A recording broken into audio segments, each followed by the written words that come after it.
Assalaamu calaykum waraxmatullaahi wabarakaatuh. Hordoftoota kiyya akkasuma warri amantii biraa shama harka fuunee obboleeyyan kiyya hunda keessanuu salaamtaan xiyya tanaan irraa kaatee bakka isin jirtanitti isin haala qabdu isiniin jechaa. Akkasuma obboleeyyan kiyya har'a matbaqa nadaafaa godhuu deema jechuudha. Qophii ramadaanaa durarraa hanga dhumaatitti viidiyoo tana na wajjin turtii gaariin isiniin jaa. Viidiyoo tana keessa farshaa dhiquunis jirti. Matbaqa naddafuun jirti. Qorfaa tokko kan biraatillee nadaafaa godhuun jirti. Viidiyoo tana keessa jechuudha. Hanga dhumaatiin na ilaalan isiniin jaa. Laayikii godhuu hin dagatinaan isiniin jaa obboleeyyan kiyya. Akkasuma warri maatii kiyya taatan laayikii naa godhaa. Warri maatii kiyya hin ta'in ammoo sabskiraayib naa godhan isiniin jaa. Viidiyoo tana hanga dhumaatiin ilaalaa. Akkasuma obboleeyyan kiyya amma doolaaba hunda babbaneetiin isin garsiisu jira jechuudha. Doolaaba durarraa hanga dhumatti amma hundasaa babbanee isin garsiisu jira. Doolaabni hangi tokko akkana qulqullaadha. Meeshaa dheengiddaan irraa doolaaba kaan sanatti keessaachi guuree gaa'ee akkuma quba qabdaniin isiniin jaa. Akkasuma obboleeyyan kiyya har'a matbaqa ta duriin addatti nadaafaa godhan jettu maaliif jee meeshaa dila kana yeroon dhiqu viidiyoo isinii waraabne amma eegallii doolaaba guutuu babbanee isin garsiisu jira miti.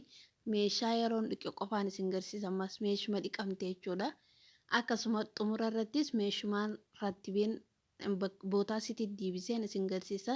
Doolaaballee doolaaba osoon hin dhiqnes isin garsiisetuma eegaan dhiqees isin garsiisee osoon meeshaa dhiquutis isin hin garsiisne osoon doolaaba naddafuus isin hin garsiifne kaameeraan hin dhaabee jechuudha. Maaliif jennaan viidiyoon dheeraatti waan taateef akkas godhan isiniin jaa obboleeyyan kiyya. Akkasuma obboleeyyan kiyya laayikii naa godhuu hin dagatinaan isiniin jaa. Mee laayikii godhan histiin homaa isiniin gootu. Laayikii tana kana gixxuqaame warri maatii kiyya naaf hin ta'inis maatii kiyya naa taa'ame 2000 seenuun isiniin jaa.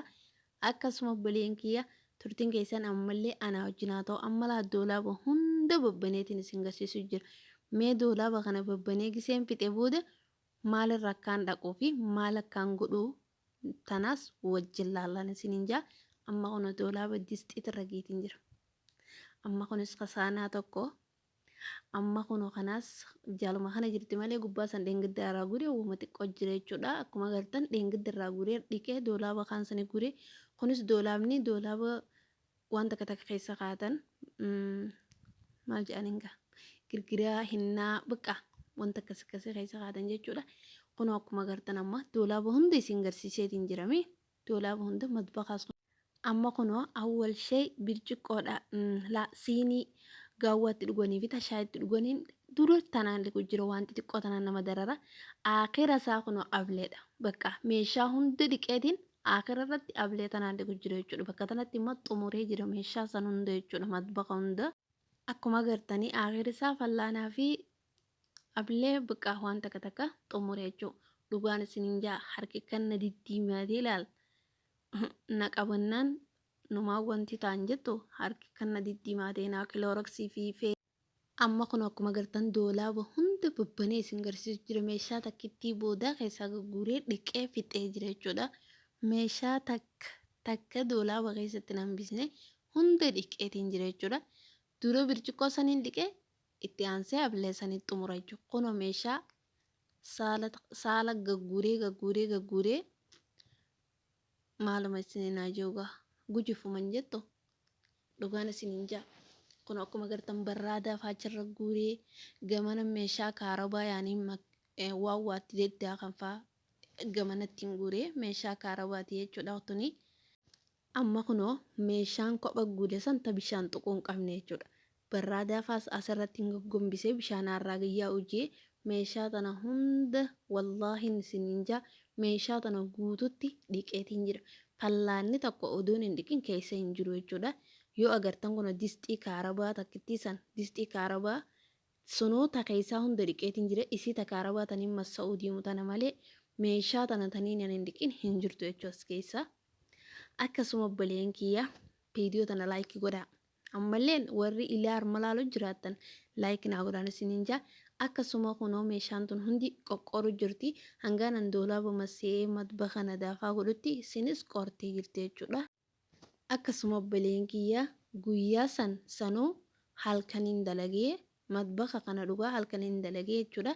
Amma viidiyoon tuni viidiyoo xumura dhugaan isiniin jaa. Viidiyoo matbaqa xumuree fixee libaanota itti buusuu jira. xumuree jechuudha.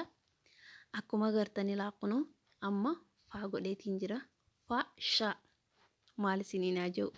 Dhugaa hedduun firraa gammadee matba kana xumuruu kiyyatti hedduun na yaachisaa. Amata keessaan akkana nadaafaa godha jechuudha. Matbaqa kana amata keessaan akkana nadaafaa godha. Akkasuma kun amma doolaaba hunda babbanee isin garsiisu jira. Amma doolaabni kun kan barraadaati. Xarafarraa eegala waan taates gamanumaa inni eegala. Kan barraadaa kan waatti dhadhaabbatan jechuudha. Bar libaanataa oh my god firraadii isaa gaa'in isiniin ja'a. Ammaan tana kunoo kunis kan dabbaa birciqqoo jala kanatti birciqqoodhaa fi waan takka takkaa jira gubbaa sanis dabbaadhaa fi waan takka takka akka jarri fadhan ittiin rattibeef jechuudha. Amma kunoo asis siniyaa waan takka takkaa itti guuree jechuudha. Akkasuma turtiin keessan ammallee ana wajjin haa ta'uun isiniin. Akkasuma baleen keegaa doolaaba hunda babbaneetiin isin garsiisu jira. Doolaaba kana meeshaa jala kanatti meeshaa kaarabaa hunda jala kanatti hin guuree jechuudha. Doolaaba hunda jalarraa gubbattiin isin garsiisu jira. Amma xumura matbaqaati jechuudha. Amma xumureetiin jira yeroo tana jechuun matbaqa khalaas meeshaa hundaa sitti roogee waan hunda isaa fiixeetiin jira jechuudha. Akkasuma baleen kiyya hanga dhuma viidiyoo nu wajjin turtii gaarii.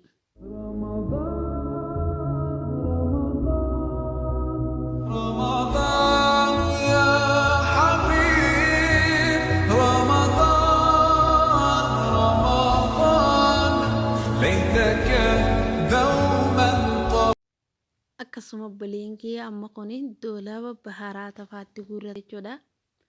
Inaa waan biraa dhiisaadhaa furuunillee narraa nafni.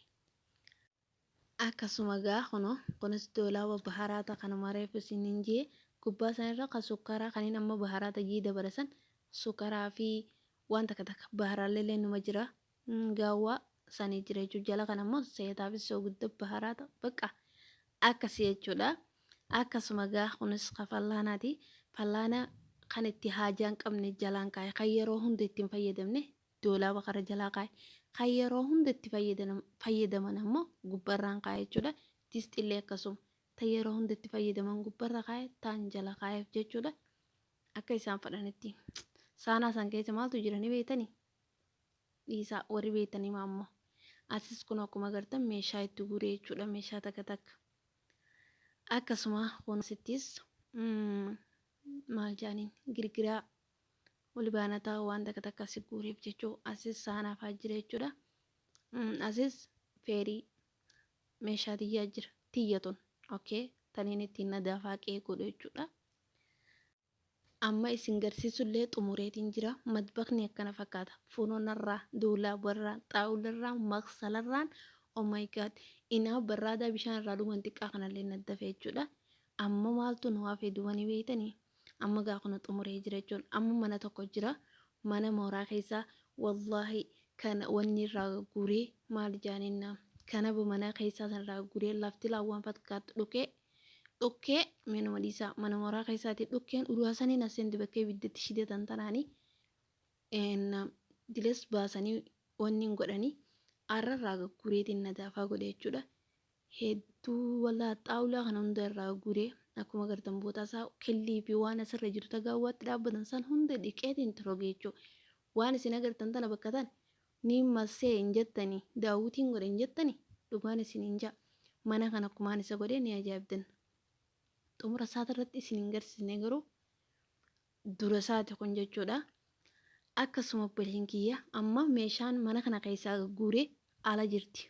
Waliin gabbaanee alaan lugaa akkuma agartanii meeshaa dila kana hunda anaatu irraa guure niin ulfaadhan jo'u laakka namni kun muka qabaami niin ulfaadhan jo'u qonna fuudhima siin ja'a dhugaan isin hin ja'a.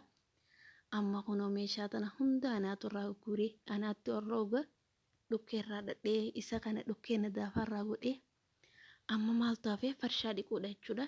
Kunoo farshaas akkuma agartan farshaa amma bishaan natti yaa'u jira akkuma agartanii farshaas akkanatti isin garsiisumaan xumura isaa eegaan dhiqee booda isin garsiisa jechuudha. Farshaas eegumaan dhiqee boodaan isin garsiisa jechuudha. Yeroon trigu isin hin garsiisne garuu mana san yeroo meeshaatti orrogii sana daafaa godhe isin hin garsiisne dhiifamaa viidiyoo nin dagadhaan gasumaa waraabee jechuudha.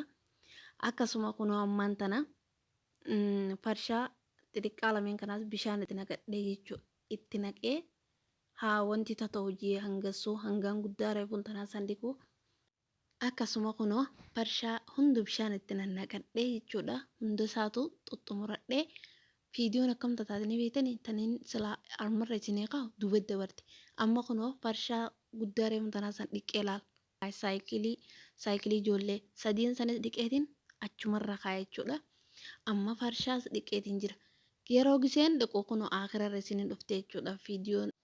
Akkasuma obboleen kiyya madbaqa guyyaan laddabsan halkan irraa za'a lamatti eegaleetiin ganamarraa za'a afurii fixe waan ajaa'iba isinitti ta'u. Akkasuma kunoo farshaa guddaa sanii fixeetiin dhiqeetiin jira. Bishaan irraa gad wanni ta'u hojiitiin achirra kaaya kaanis achiin kaaya jechuudha. Amma akka kanatti ilaalame viidiyoon dura silaa baasuu qabu boodarra biyya jechuudha. Amma laa farshaa kana dhiqeetiin jira yeroo saniif silaa. Farshaan kun dhiqamee jira walitti maruu deema yeroo saniif viidiyoon murarra dhufte tuni dhiifa mana isiniin jaasumaanu akkasuma obboleen kiyya hanga viidiyoo birii walitti deebinutti nagaan naaf turaan isiniin jaa baay'ee laayikii godha.